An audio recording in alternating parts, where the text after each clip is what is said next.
Hi, friends. Welcome back to the Parenting Lab.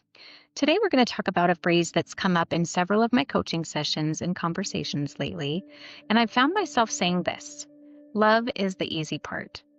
It might sound surprising, right? Because so much of what we're told in our culture, in our movies, and the way we grow up is that finding love, keeping love, and especially holding on to love is one of the hardest things in the world.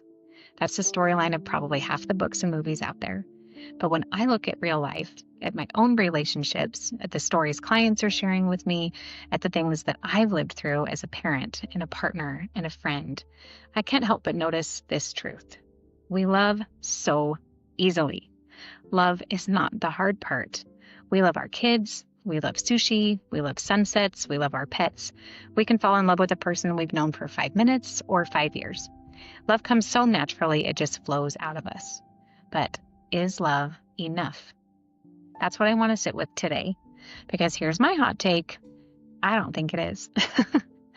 Love might be the easy part, but it's what comes after love, how we live that love out in our relationships. That is where the challenge begins. So today we're going to talk about things that are harder than love, and yet have the power to express love more deeply than the words "I love you" ever could. Love is abundant. Just think about how many times a day you say, "I love." I love Diet Coke. I love this sweater. I love that song. We use the word casually, and that's not a bad thing. It just shows us how natural love is for humans. Our brains are wired for attachment, for connection, for desire, and for affection. But if love is this abundant, then why are relationships, whether with our kids, our partners, our friends, sometimes so hard? It's because love by itself doesn't guarantee intimacy. It doesn't guarantee understanding, and it definitely doesn't guarantee growth or safety. Love is the beginning, but it's not the whole story. So let's talk about a few of the things that I feel are harder than love, all right? One of the hardest things is really knowing someone. It's easy to say "I love you." It's a lot harder to say "I see you, I understand you, and I know who you are." Knowing someone requires time. It requires attention. It requires curiosity. In parenting, this shows up when we learn our child's nervous system. Maybe you love your child with your whole heart. Of course you do. But do you know what helps them feel calm after a long, overstimulating day?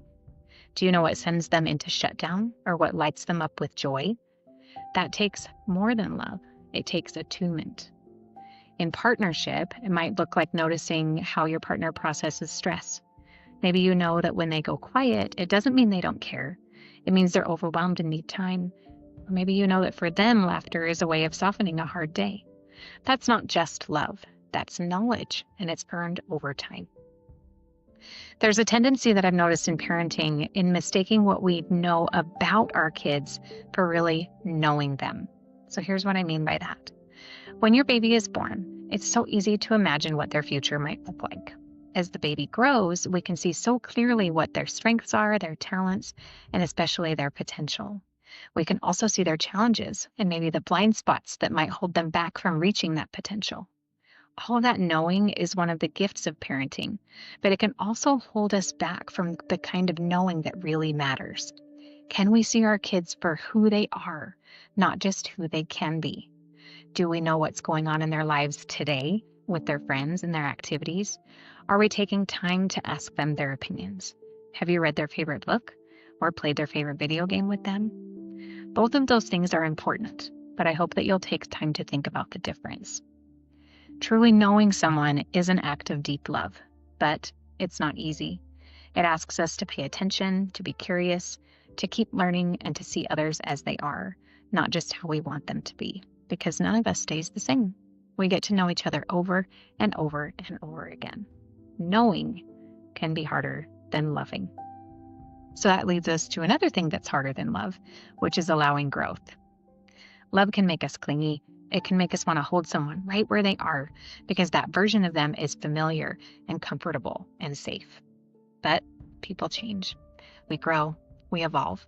And if our love can't stretch to hold the new versions of each other, then the relationship gets stuck. So think about parenting. Our babies turn into toddlers, and then kids, and then teenagers, and then adults. Every stage, we're invited to release the old version of them and welcome the new one. If we insist on holding on to the baby that they used to be, we're going to miss out on the teenager that's right in front of us. The same is true in partnership. Maybe you married someone who loved going out every weekend. Now, a few years later, they crave quiet nights at home. Maybe you fell in love with someone who worked in one field, and now they're pivoting careers. Do we love them enough to let them grow? And of course, let's not forget ourselves. Are we able to let ourselves change without guilt? Can we let go of old versions of who we are in order to step into new ones? That is love, but it's the hard kind. About 10 years into our marriage, my husband and I found ourselves at a crossroads where we were trying to decide if we wanted to stay married. I won't speak to his experience during that time, but for me at least, it felt like we were two very different people from the ones who had started this relationship. I felt like I didn't know him at all. It was a hard time seeing this person that I had loved, but who had changed so much. Could I love this new version of him? I wasn't so sure. He had changed so much, but it was subtle and I hadn't really noticed. I had changed too, of course. I remember one night we had a very honest conversation about splitting up. And at the end of it, I said something to the effect of, look, if we're going to try and make this work, we have to start growing and changing together. And so I reintroduced myself to him. I remember actually saying, I'm Brittany, and this is who I've become. And I'm not the same girl that you married. And can you all be okay with me now, like as I am right now? It took some time, but once we started to accept each other in our growth, in these new versions of ourselves, and in the countless ways that we had changed, we were able to start piecing together a new relationship. We've continued to grow and change over the years. Our evolution is constant, but we try to notice when things are changing, even now, to support new ideas, new hobbies, new goals, and new dreams. We're changing together, and sometimes it's hard. Change can be harder than love. Okay. Here's another one. Challenging the people we love. So many times I hear things like, I didn't say anything because I didn't want to hurt them, or I love them so much that I just stayed quiet.